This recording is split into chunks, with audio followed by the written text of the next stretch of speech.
This is part 2 of the psoas muscle series. Now in the first video, I break down the root cause of a chronic tight psoas muscle and how you can fix it long term. Now in today's video, I'll break down why most people only have psoas tightness on one side of their body. Now if you don't know me, that's cool. I'm not a trainer teaching you 21-day stretching program. I came from research background. I love reading scientific article. I love reading scientific review. Now I believe in numbers. I use the concept of human asymmetry to help my client get rid of their chronic low back problem.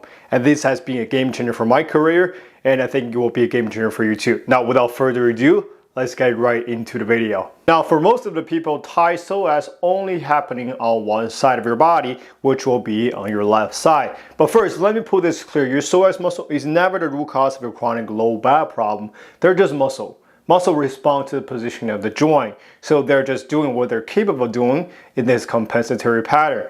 Now, if you treat your psoas muscle in isolation and hope you can fix your low back problem once and for all I can say is good luck. Now, don't get me wrong, if your goal is to get some temporary relief, stretching, massage, chiropractic are the way to go. But if you want to fix your tight psoas muscle and your chronic low back problem once and for all, you need to look at your body as a system, as a whole.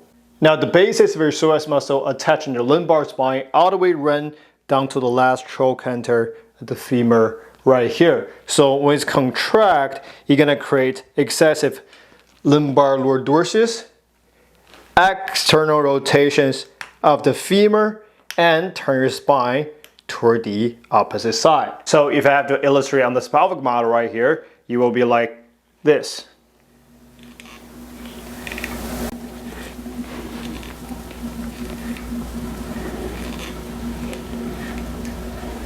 Again, when your psoas muscle contract, you're gonna create 3 motions. So first, hip flexions, you're gonna create excessive lumbar lordosis right here. You're gonna turn femur from internal rotations back to the external rotations right here. And you're gonna turn your spine toward the opposite side. Now, why most of the people only feel tight on their left? Because our human body is naturally asymmetrical. What I'm referring to here is called the left ASE pattern that I talk commonly on my YouTube. I have a whole videos on that if you're curious to learn more. Now, just a quick recap here. We have naturally asymmetrical brain, diaphragm structures. Now, if you cut us literally in half, we'll weigh more on our right side of the body than our left. Now that's why most people feel more comfortable to sleep and stand on the right side. Now because we weigh more on our right side of the body than the left, our body will tend to shift over to the right hemisphere to bear more weight, like so, which gave us a more externally rotated femur on the left and more internally rotated femur on the right, and also a lumbar spine that actually rotates toward to the right side. Now remember, when we have this naturally asymmetrical pattern, you put our left psoas right here in this quote-unquote prime position to further facilitate this pattern and gain more leverage over time. Now, you can imagine why most people have their left low back problem instead of on their right. Now you might be wondering, what if I feel psoas tightness on my right side, right? Well, that's actually because you fall too far forward on both sides. Just the left side is a little bit more right here. So if you only feel tight on the right side, the chances are you're too far forward on both sides, like I said, but your right side is probably just working overdrive to stabilize your core to hold you standing upright. Now, so what should you do in this context? Now, if you've been watching my contents, I talk a lot about how to re-educate your body, how to move correctly, how to communicate with your nervous system, with your brain effectively. Now, my goal for my client here is we want to teach your body, re-educate your body how to move correctly, and you can shift in and out of these different positions effectively. So your psoas muscle don't have to be in this chronically tight positions all the time. So you can use your psoas muscle as it naturally designed to be. Now for your right side specifically, because both sides are too far forward in space, bring both of them back can be really helpful in this context with a bias to get more external rotations on the right side. Now I know some of you guys may think, why not just, stretch it out, right?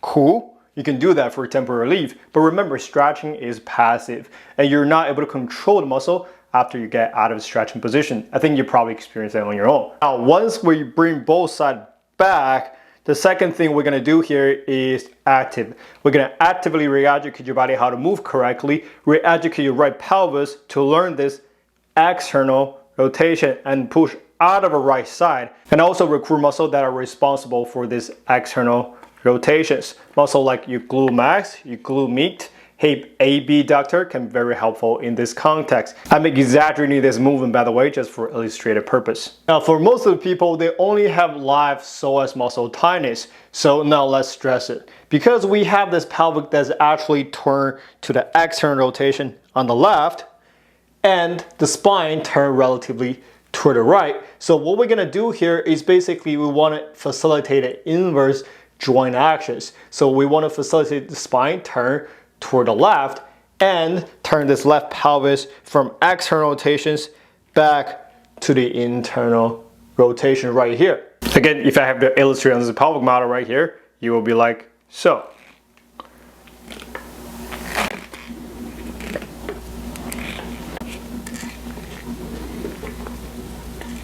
But what we're gonna do here is, again, re-educate your pelvis how to move correctly and recruit deep muscle like your internal oblique right here and transverse abdominis on the left to help facilitate your pelvis back up. Now, we're also gonna train the femoral internal rotations by training muscle like your adductors. Hamstring can be very helpful to finish this movement.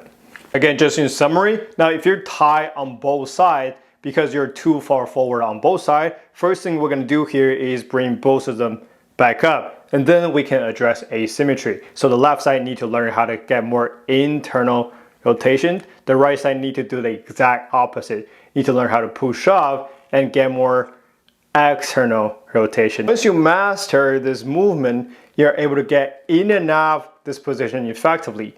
So your psoas muscle can work in a way that is naturally designed to be. And of course, you won't even feel tired, stiff, or pain anymore. Now that's why I always tell my client to start viewing this the right sequence. Don't fall in the trap of the backward thinking. I don't want you to decompress or stretch out anything. I want you to move correctly, use the muscle effectively, and produce the force effectively so your body won't even feel weak, feel stiff, feel tight, feel pain in the first place. Now, once we understand that, the process will be super easy. Now, that's where when consistency comes in, and you can get results pretty fast. Now, my expectation when I work with my client is within the first 2 to 3 days, you're gonna feel a good clicking, not jamming around your joint. And you're gonna see a tremendous relief, especially when you're walking after 2 to 3 weeks at the most. If not, you're either doing it wrong or the volume isn't good enough for you. Again, 2 exercises will be a link down below. If you want to learn my entire assessment procedure, I have another video I pinned on my page called the 3-step biomechanics training. I hope you guys enjoy, and I will see you guys in the next video.